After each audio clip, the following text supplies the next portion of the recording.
Congratulations, it's a recession, and you're fired, laid off, pig slipped, handed your walking papers. That's it, folks. The Great Resignation is over, and it's back to being a seller's market for jobs. And you're starting to wonder, what are you gonna do for cash as an out-of-work graphic designer? Fear not, my friends, because if you're watching my channel, then I'm assuming you are an enterprising type. Maybe you did work for some agency or a corporation, but I see you working on your personal freelance projects while you had some downtime in the office. Don't worry, we all did it. But instead of freaking out because somebody escorted you out the building and handed you a manila envelope on the way out, let's capitalize on all that skill you learned on the job while also working as a freelancer. But wait, before we go and dream about all the money that we're gonna make in our new design enterprise, I want you to do me a favor. I want you to entertain the idea of shifting your mindset a little bit. Just a little. Just a little. I implore you to think about this new design venture as not just a way to serve, but also help others transform. Because maybe the people that you're serving are in a similar situation and they're looking for ways to pad their own dwindling severance checks. But they're not designers like you and me, so how about we help them go change their own lives and then make a little money on the way? Recession-proof design business idea number 1, lean and mean design solutions. A little over 2 decades ago, I had a little side hustle where I designed prefabricated visual identity for small businesses. So I would customize these templates where I would have a business card, an envelope, a letterhead, and a postcard, and then I would bundle that together with all of those things printed. And I had a special deal with my print production house that they would do all of this stuff for me and then ship it to these people with my name on it. The cost of these designs were pretty inexpensive because they weren't really customizable outside of the actual information that needed to be in there for the business and the person. You could change the color a little bit if you wanted to, just from a branding standpoint, but that was it. And I would sell these designs to different people over and over and over again. And where I would make my margin is in the printing, because I had a deal with the local trade printer and they would give me a good price on things as long as I kept bringing them business. Then I would just go and mark it up like 500%. But even at that price point, it was a way better deal for some of these businesses than having to go through like a design agency and a whole different print shop situation. I was still the better budget option. And because paper products are a commodity and I held all the templates, people would always have to come back to me to get their things reprinted. Now over time, I was getting a little too busy working as a magazine art director, and this side hustle wasn't going to replace my income anytime soon, so I had to let it go. Which ended up being a pretty good decision. I mean, I probably could have wrote it out a little bit longer, but as you probably know, businesses don't use paper goods like that so much anymore. And if you want to know how I would modernize that, then it's a good moment for you to hit that like button to show me how much you love me,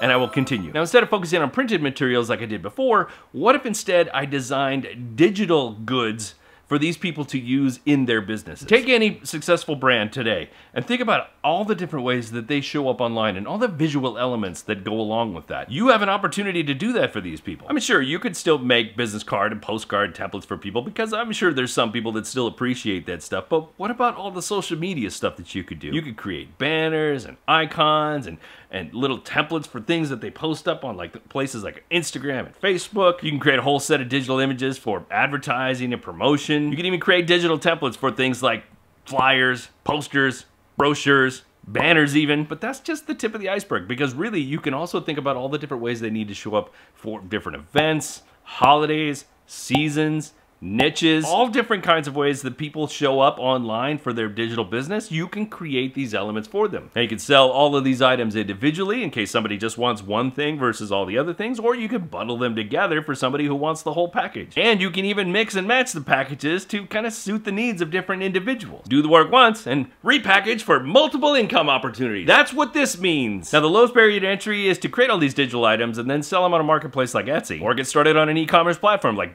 Gumroad, Big Cartel, Squarespace, or even Shopify. We already know that I personally prefer Shopify. In fact, I prefer them so much I have 2 stores. If you want to take my advice on that, you can go ahead and get a 14-day free trial on Shopify just by using the link in the description. Sure, that's an affiliate link, but if you know me, then you know that I would promote Shopify even if it wasn't. Moving on. Recession-proof design business idea number 2. I really should have figured out a way to make that a little bit more concise. Anyway, remote banners and signs. Now this one is a little bit of an adaptation of that very first business, but I never really saw it that way until I drove past this business in my neighborhood. And on the off chance you've never seen one like this, well, they're basically the catch-all for any and all printed things. Anything you can think that somebody needs printed, especially in a rush, this place will do it. Posters, banners, t-shirts, decals, vinyl stickers, whatever. They do it all. And they usually do it for a premium price, targeting unsuspecting individuals and businesses who don't know any better. Okay, wait, they're not that nefarious, I promise you. But they do usually have a premium on their prices because people that use them have more of a need for small, limited runs of very specific things. Maybe they need a banner for like a block party, or they need some t-shirts made for a family reunion. You know those shirts. You know the ones that you get for the family reunion that you're only gonna wear that one time and then it goes in the back of the drawer, never to be seen again until you decide to clear out the stuff for spring cleaning and give it all to Goodwill, even though Goodwill would be like, why do I want this shirt that says Connery Family Reunion 1998? You know that one. Blame your Aunt Maureen for that one, but Aunt Maureen probably got them made at a shop like this. And these businesses serve a portion of the community that like big design agencies and print shops won't even touch. But I'm gonna let you in on a little secret that these shops don't want you to know. These shops are not likely doing the actual printing of the t-shirts and the banners and the signs and the business cards. They're farming it all out to somebody else. Instead, they'll work with a trade printer like 4over.com who does all of the printing, and then this shop will arbitrage that printing for a markup. If you're not familiar with the term arbitrage, it's basically buying something at a low price and then selling it back to people at a higher price. And this is the exact same thing that I was doing with that first business, where I would buy printing at a lower cost and then repackaging it for a profit. But admittedly, I didn't have enough foresight to see the real opportunity here. Imagine being able to do everything that these sign shops would do, except without having to have any kind of retail lease. No overhead as far as a physical shop. You could do everything digitally. Let's take a look at the possibilities here. Now, I've personally used 4over in the past.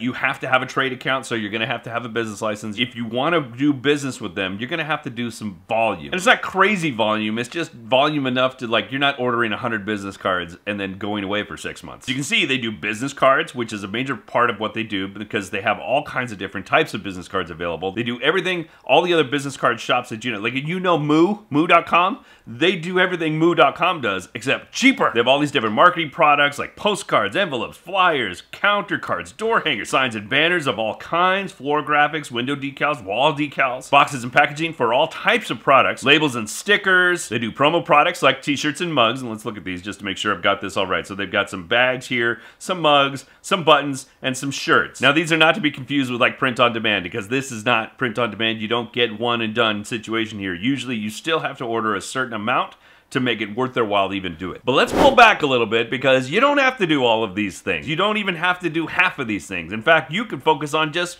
one thing. What if instead you became known for being the person that only does really great yard signs? You could make signs for different events and holidays and gatherings, but go beyond the scope of what you would think the normal is for these things. Your community already celebrates the biggies, right? The 4th of Julys, the Halloweens, the Christmas, but what if you went beyond that? Here in my city of Long Beach, we are very inclusive and we celebrate gay pride, or at least most of the neighborhood celebrates gay pride, so they put up signs, they put up banners, they put up, you know, flags and whatever. Maybe this is an opportunity for you to show support for your community by offering up signs for people that focus on that. It doesn't have to be gay pride. It could be Juneteenth. It could be Eid Mubarak. It could be Diwali. It could be Kwanzaa.